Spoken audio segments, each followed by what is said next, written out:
Assalamualaikum warahmatullahi wabarakatuh. Apa kabar anak-anakku hari ini? Alhamdulillah, luar biasa, Allahu Akbar. Semoga kita semua senantiasa dalam lindungan Allah Subhanahu wa Ta'ala. Amin. Anak-anak, sebelum kita mulai belajar hari ini, marilah kita awali dengan berdoa terlebih dahulu. Berdoa mulai. Selesai.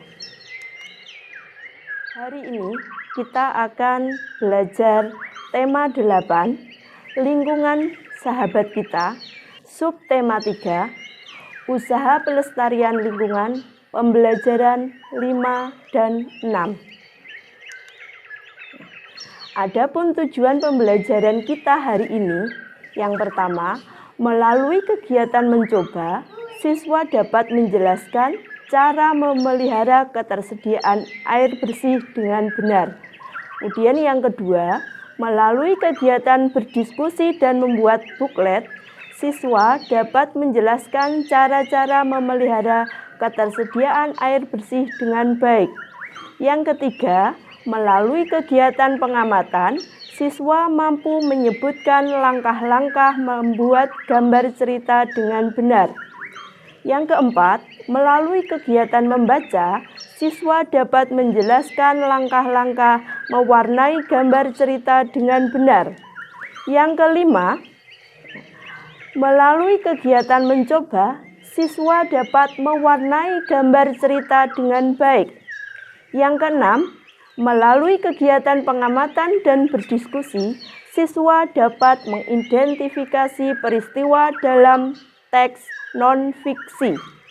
Kemudian tujuan pembelajaran yang terakhir adalah melalui kegiatan pengamatan dan berdiskusi, siswa mampu menyebutkan contoh cerita tentang arti pentingnya memahami keragaman sosial budaya masyarakat. Nah, mari kita awali pembelajaran kita. Yang pertama, kita akan belajar mengenai bagaimana kita mengetahui tingkat pemborosan air. Coba anak-anak sediakan satu buah gelas. Ya. Kemudian bukalah keran air sekecil mungkin hingga airnya dapat menetes perlahan-lahan.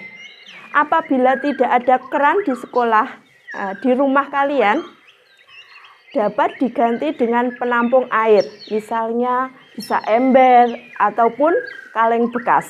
Nah, buatlah lubang kecil pada penampungan air itu. Kemudian isilah air hingga penuh. Usahakan lubang itu cukup kecil sehingga air hanya keluar dengan menetes. Nah, kemudian setelah itu tampunglah tetesan air tersebut hingga gelas penuh.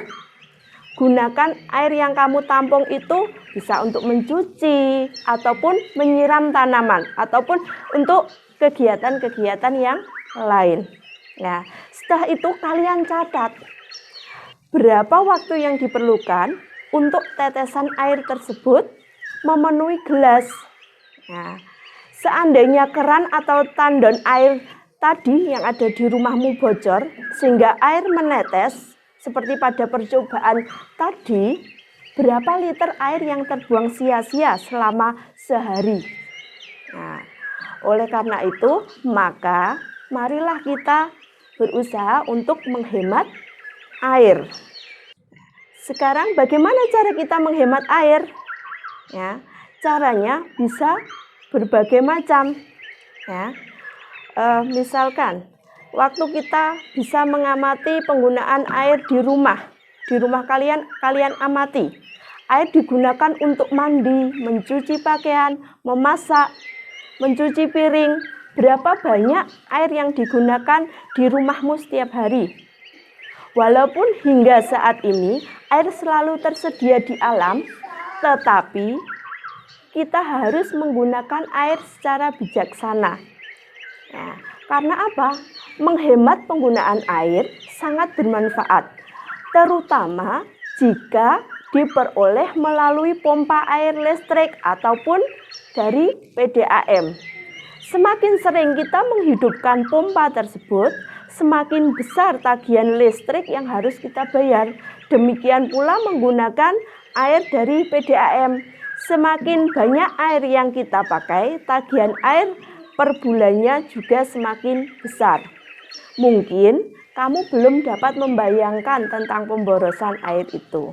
Nah, coba dari kegiatan penggunaan air tersebut, anak-anak bisa diskusikan mengenai tindakan-tindakan apa yang akan kalian lakukan untuk menghemat air. Bisa kalian diskusikan bersama ayah bunda di rumah atau mungkin dengan kakaknya. Ya. Nah, kemudian kalian buat buklet. Isinya apa? Ajakan untuk melakukan tindakan-tindakan untuk menghemat air. Ya, selanjutnya kita akan belajar bagaimana membuat gambar cerita. Nah, dalam membuat gambar cerita, langkah-langkahnya yang harus diperhatikan yang pertama, anak-anak harus persiapan. Persiapannya apa? Persiapan bahan dan alat. Nah, sebaiknya kamu tentukan dahulu jenis teknik yang akan kamu gunakan. Apakah tekniknya mau teknik kering maupun teknik basah. Setelah itu, persiapkan alat dan bahannya. Bisa, misalkan kita mau teknik kering, krayonnya dipersiapkan. Kemudian kertasnya dipersiapkan. Nah, kemudian kalau teknik basah bisa menggunakan cat air, harus dipersiapkan dengan baik. Yang kedua, menentukan tema. Pemilihan tema ini akan menentukan gambar apa yang akan kita buat. Penentuan tema dapat dilakukan dengan melihat lingkungan sekitar atau pengalaman diri sendiri dan orang lain. Yang ketiga, ya, anak-anak harus membuat sketsa. Nah, setelah menentukan tema, kemudian langkah selanjutnya kita buat sketsa. Sketsa itu bagaimana? Ya, sketsa itu gambaran yang masih berupa tipis-tipis. Sketsa ini sebaiknya dibuat lebih dari satu. Kenapa dibuat lebih dari satu? Agar kita dapat memilih yang terbaik. Setelah buat sketsa, sekarang tahap selanjutnya, tahap yang keempat, yaitu penyelesaian gambar. Nah, dari beberapa sketsa yang tadi sudah anak-anak buat tadi, kemudian sempurnakan dengan menghapus garis-garis yang tidak perlu dan menambah garis atau coretan yang dirasa perlu agar gambar tampak lebih hidup. Jika sudah mantap, barulah diwarnai dengan rapi. Kamu dapat mewarnai, boleh menggunakan teknik basah, boleh juga dengan menggunakan teknik kering. Ya. Di pembelajaran sebelumnya anak-anak sudah mempelajari bagaimana itu menggunakan teknik kering, bagaimana menggunakan teknik basah. Ya. Selanjutnya kita beralih ke tahap bagaimana mewarnai gambar dalam membuat gambar cerita. Ya. Tadi sudah menentukan tema, kemudian sudah membuat sketsa. Ya. Sekarang bagaimana cara kita mewarnai? Nah, tadi di depan sudah kita utarakan bahwa teknik mewarnai itu ada dua, teknik basah dan teknik kering. Ya, teknik basah ini bisa menggunakan memerlukan pengencer seperti tinta, cat air, cat minyak. Nah, sebaiknya teknik pewarnaan ini harus disesuaikan dengan gambar yang kita buat. Nah, sebaliknya teknik pewarnaan kering ialah pewarnaan menggunakan media yang tidak memerlukan bahan pengencer. Misalnya bisa dengan pensil warna, krayon, ataupun dengan pastel. Gambar berikut, ini salah satu gambar dari sebuah cerita tentang seorang anak yang tidak mau bekerja sama dengan temannya dalam menyelesaikan tugas. Saat melihat teman-teman lain telah menyelesaikan tugas, si anak mau bekerja sama dengan segera menyelesaikan tugas. Nah, kemudian kalian perhatikan gambar ini ya. Kalian perhatikan gambar yang ada di sini ya. Kemudian setelah diperhatikan, mari kita warnai. Nah, setelah diwarnai ya, hasilnya akan lebih baik, bisa seperti ini. Perhatikan gambar-gambar ini. Gambar pertama yang tadi adalah yang belum disempurnakan. Nah, gambar yang ini telah disempurnakan. Sekarang tugas anak-anak di rumah bisa memilih salah satu gambar kemudian diwarnai dengan baik. Boleh menggunakan teknik kering, boleh juga menggunakan teknik basah.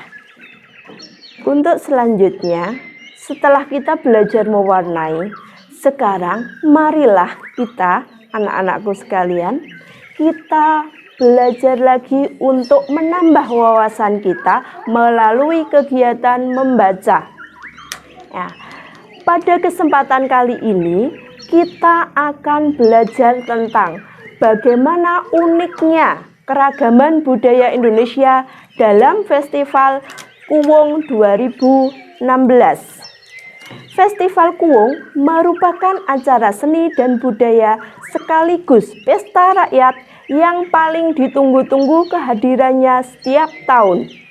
Festival yang digelar dalam rangka Hari Jadi Banyuwangi atau yang sering kita kenal dengan Hari Jaba ke-245 ini menyuguhkan beragam tradisi daerah.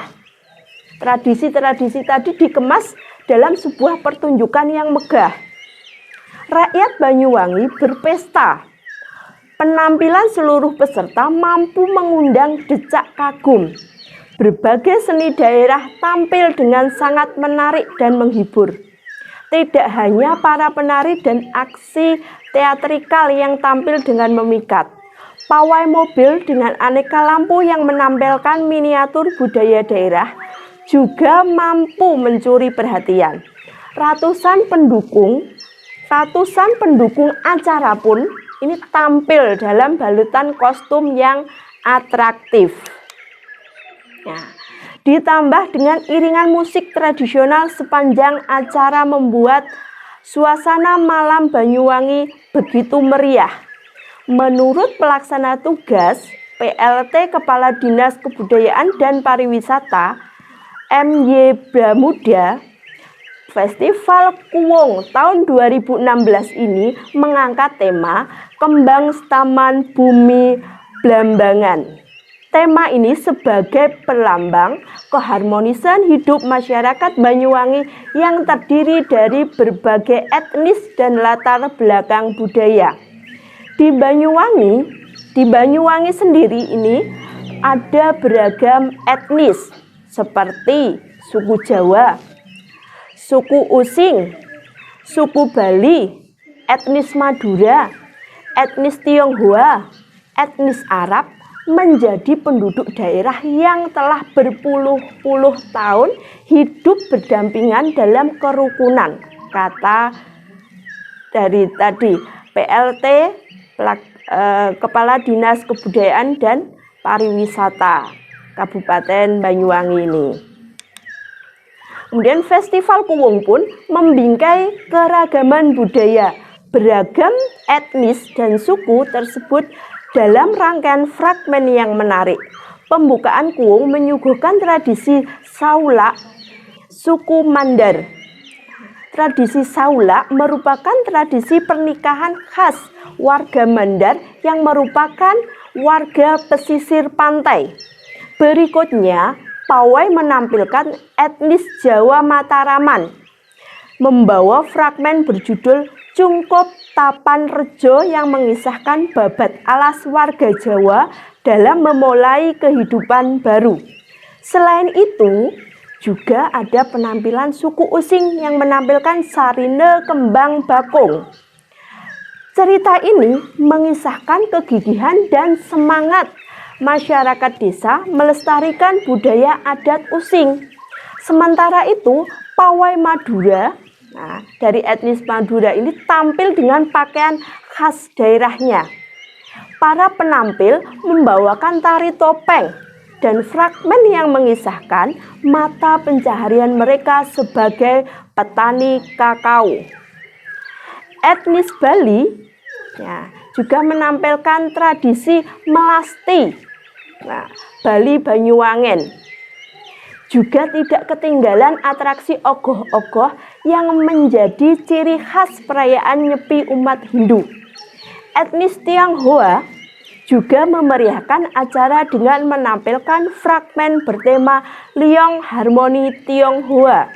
Mereka menampilkan berbagai kostum khasnya, suasana semakin meriah dengan penampilan barongsai. Sebelum Festival Kuwung juga dimeriahkan oleh penampilan defile perwakilan dari beberapa daerah seperti Kota Bogor, Kediri, Sleman, Probolinggo, hingga Sumbawa Barat yang menampilkan tari kipas. Ya, itu tadi tentang Festival Kuwung. Nah, dari bacaan yang tadi anak-anak sudah pelajari, kemudian silahkan nanti anak-anak diskusikan di rumah bersama ayah bunda. Kemudian setelah berdiskusi, anak-anak bisa jawab pertanyaan yang ada di bawah ini.